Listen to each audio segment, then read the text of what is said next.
Alguém diz: você é político? Não, não sou político. Político é aquele que diz: você vota para mim, não procura o seu voto, amigo. Isto é bíblico, escriturístico e moral. Aborto.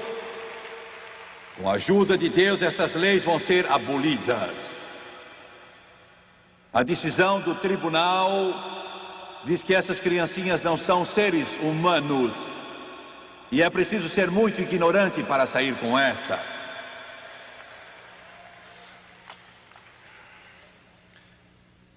A doutora Olga Fairfax disse isto quando viu o anúncio na televisão sobre cosméticos misturados com colágeno. Eu perdi a fala.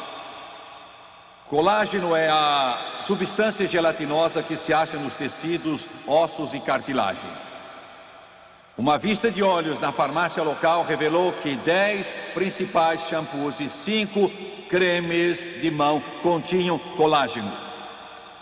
Ela prosseguiu: verifiquei os seus produtos de beleza e fiquei chocada, a não ser que eles especifiquem, senhoras, e Deus nos ajude, até os chamados homens hoje.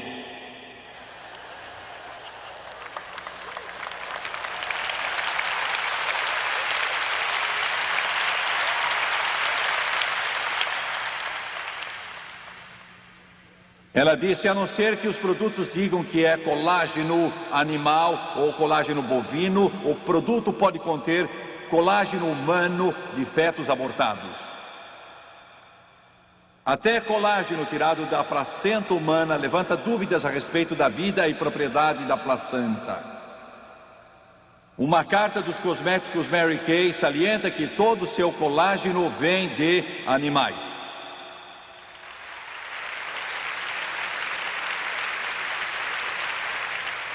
Uma carta idêntica de Aspen Corporação diz: a placenta que usamos vem de cordões umbilicais que são juntados de nascimentos normais só.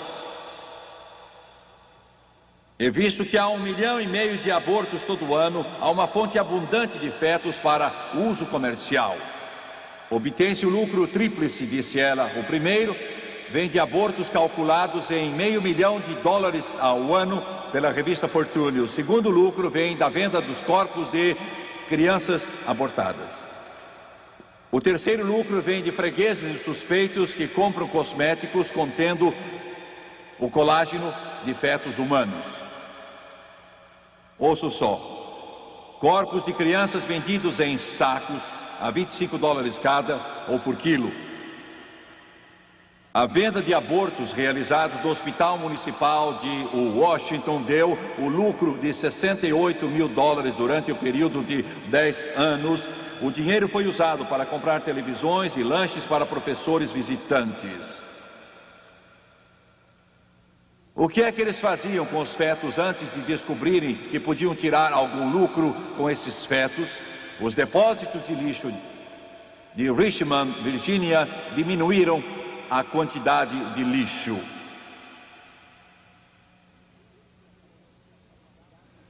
Um centro de abortos numa cidade da Virgínia encheu um depósito nos fundos da casa com os restos da sua nefanda mercadoria. Os seus compressores amassaram os corpos de 100 crianças que foram depois amarrados em sacos e depois jogados no depósito. Cães famintos vinham e arrastavam sacos dali. Havia lutas frequentes e o conteúdo dos sacos se espalhava pelas ruas, enquanto os cães separavam as gases, esponjas e chumaços e devoravam as placentas, ossos, carne, mãos e pés das crianças.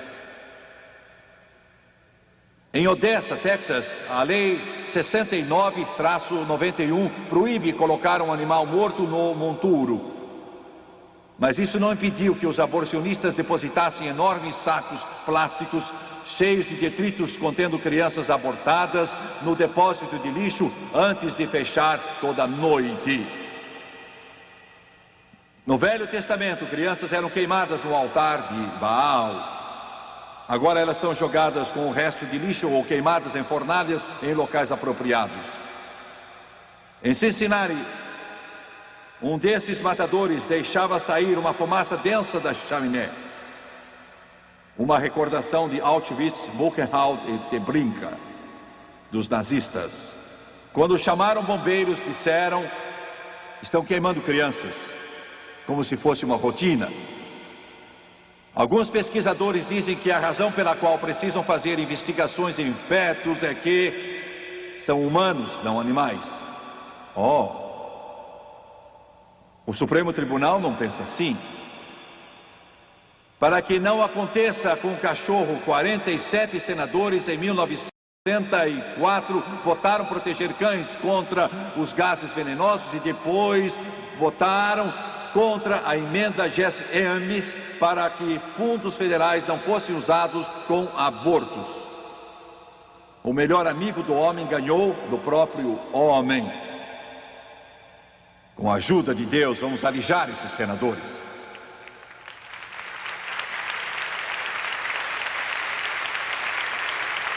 Não terminei. Alguns dos fatos mais chocantes vão lhe dar palpitações do coração. E eles incluem, primeiro, culturas de tecidos obtidas lançando crianças ainda vivas em moedores de carne e homogeneando-as de acordo com um jornal de medicina da Nova Inglaterra. Na Califórnia, crianças abortadas aos 6 meses eram submersas em vidros de líquido com alto teor de oxigênio para ver se podiam respirar pela pele. Não puderam.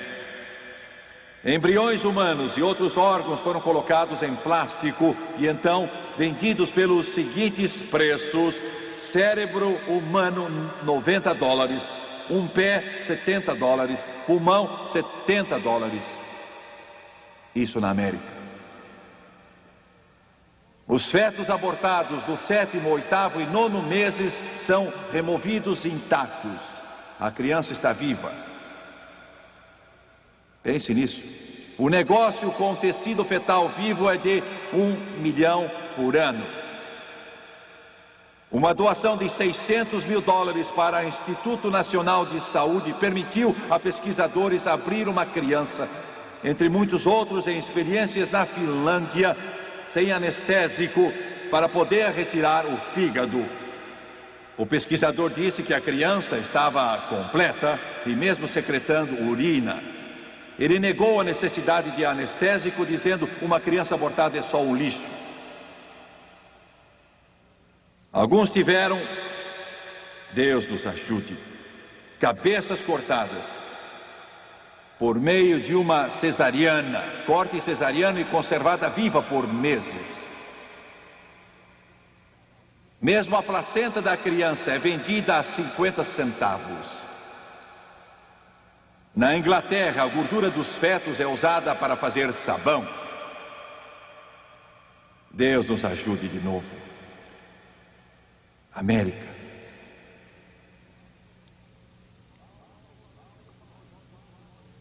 Paulo falou em 2 Timóteo 4:3 o seguinte: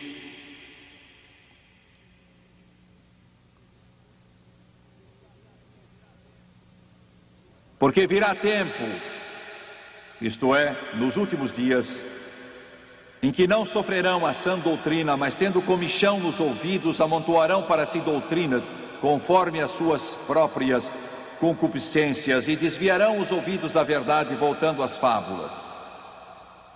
Ele disse 3 coisas a Timóteo sobre esses dias. Disse que se afastarão da fé, tempos trabalhosos virão, e então, por último, eles não sofrerão a sã doutrina. Mestres com comichão nos ouvidos, desviados da verdade. Um grande pregador, A.W. Tozer, disse o seguinte: o cristianismo está tão envolvido com o mundo que milhões não notam quanto se afastaram do padrão do Novo Testamento. Concessões em toda parte. O mundo foi caiado bastante para passar a inspeção por homens que se dizem crentes.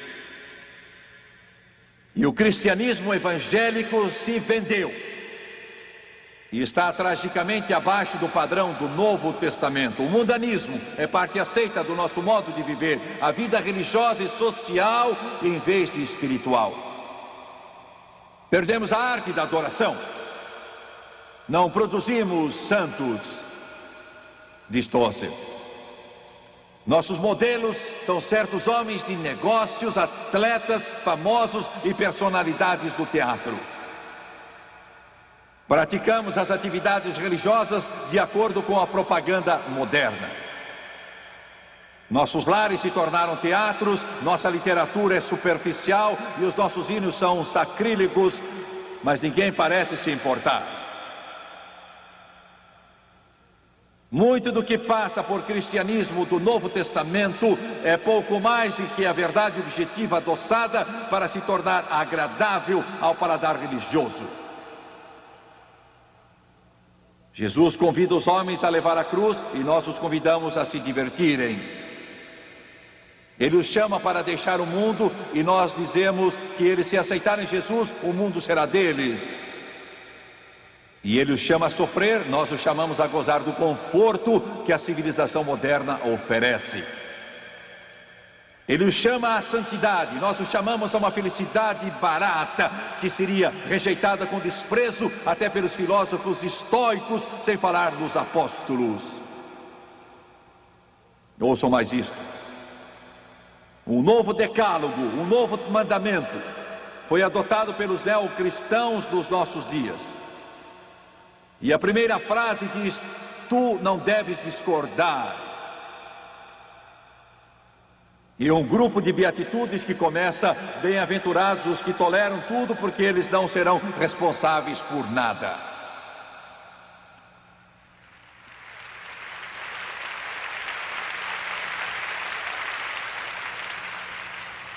É costume agora falar a respeito de diferenças religiosas em público, ficando entendido que ninguém vai tentar converter o outro, nem mostrar os erros da sua fé. Imagine só Moisés concordando em participar de um debate com Israel sobre o bezerro de ouro. Ou o profeta Elias mantendo um diálogo cordial com os profetas de Baal. Ou Jesus Cristo procurando se reunir com os fariseus para desfazer as diferenças. Um bispo apontou o dedo para mim e disse: o Vaticano sabe que eu estou aqui, o que é que você tem a dizer? Eu disse: diga aos bispos da América que é melhor que eles se esqueçam do que a igreja diz e se firmem na palavra do Deus Todo-Poderoso.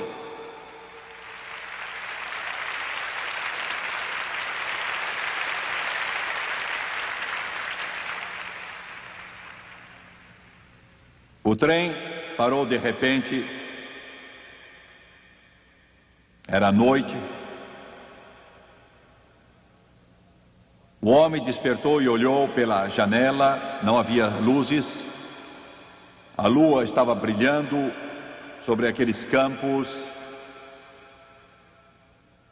Ele esperou um pouco de tempo e afinal levantou, chegou até a porta e olhou para os trilhos.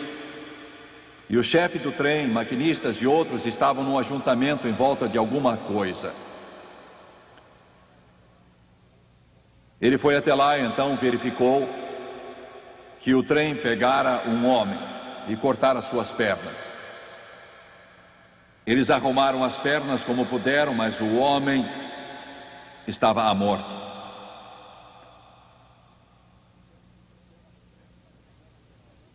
O chefe do trem estava dizendo: já chamamos uma ambulância. Alguém precisa ir ao hospital com ele. Ele não vai aguentar, mas alguém precisa ir com ele. Eu não posso, tenho que ficar.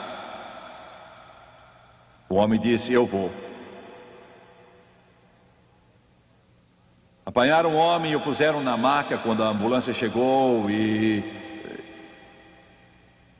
ele sentou-se. Então a sirene começou o seu som estridente.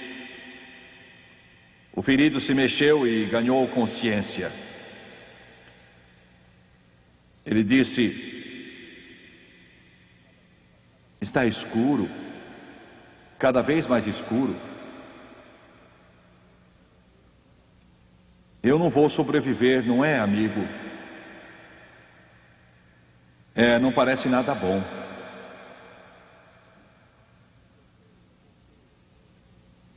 Ele disse: eu sei que vou morrer. E eu não sei orar. Você pode me ensinar como devo orar? O homem ficou sem jeito e abaixou a cabeça ali no escuro, contente que ele não via o seu rosto, e afinal disse: eu sinto, mas eu também não sei orar. Ele disse: está ficando mais escuro. Você tem de me ajudar. O que é que eu posso dizer a Deus? Por favor. Ele disse: bem, a última vez que eu fui à igreja, eu vi o pregador dizer: Deus, perdoa meus pecados. Você pode dizer isso? Com a voz fraca, aquele homem disse: Deus, perdoa meus pecados. Você pode me dizer mais alguma coisa? O homem disse: eu me lembro de uma outra frase que disse junto com aquilo. Ele disse: por amor de Jesus, amém. Ele murmurou: por amor de Jesus, amém. Alguns momentos depois ele disse: amigo, a escuridão desapareceu. Algo me aconteceu.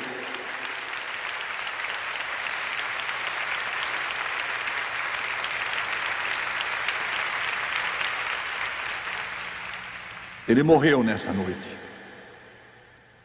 Você diz: isso é bastante? Não, senhor repórter, se você está escrevendo sobre isso, isso não é o bastante. Há 2000 anos atrás, um alto preço foi pago. Deus desceu lá do céu. Nasceu de uma jovem virgem que se chamava Maria. Tomou sobre si mesmo a nossa frágil humanidade e viveu 33 anos sem pecado. E morreu na cruz do Calvário. E comprou nossa redenção. Para podermos dizer: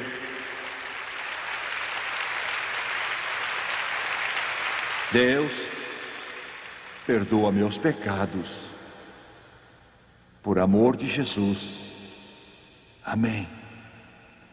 E Deus prometeu e fez um contrato e disse: quando você orar assim, eu vou ouvir e vou responder. Jesus vai voltar. Convém-se a aprontar. Ele é a única resposta. Curve a cabeça.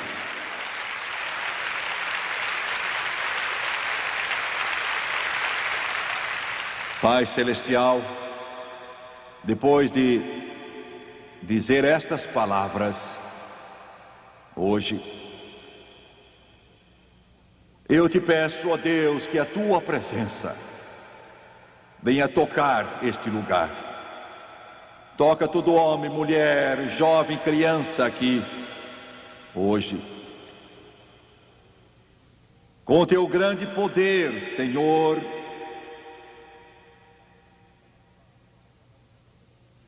fala a cada um dos presentes. Vou pedir que orem todos os que sabem orar neste lugar. Saibam de uma coisa: vocês não estão só ouvindo um pregador, estão ouvindo um homem que foi tocado por Deus. O tempo se escoa e não temos muito mais tempo.